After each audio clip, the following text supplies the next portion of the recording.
বাংলাদেশের সবচেয়ে খরস্রোতা নদী কোনটি? কর্ণফুলী।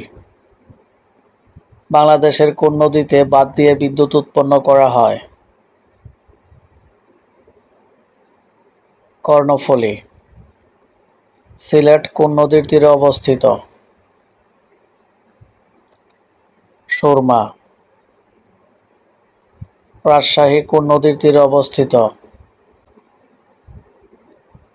পদ্মা। কুড়িগ্রাম কোন নদীর তীরে অবস্থিত? ধলেশ্বরী। কুষ্টিয়া কোন নদীর তীরে অবস্থিত? গড়াই। ব্রহ্মপুত্র কোন নদীর শাখা নদী? যমুনা। ব্রহ্মপুত্র নদের উৎপত্তি কোথায়? তিব্বতের কৈলাস শৃঙ্গের মানস সরোবর। পদ্মা ও মেঘনা নদীর মিলনস্থল কোন জেলা? চাঁদপুর। আসামের লুসাই পাহাড় থেকে কোন নদীর উৎপত্তি? মেঘনা। কোনটি পদ্মা নদীর উপনদী? মহানন্দা। কোন নদীর উৎপত্তি ও সমাপ্তি স্থল বাংলাদেশেই? হালদা ও সাঙ্গো।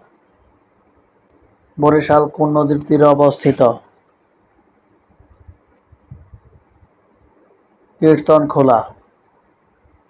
ঢাকা কোন নদীর তীরে অবস্থিত? বুড়িগঙ্গা। বাংলাদেশ ও মায়ানমার সীমারেখা বরাবর প্রবাহিত নদী কোনটি? নাফ। গোপালগঞ্জ কোন নদীর তীরে অবস্থিত?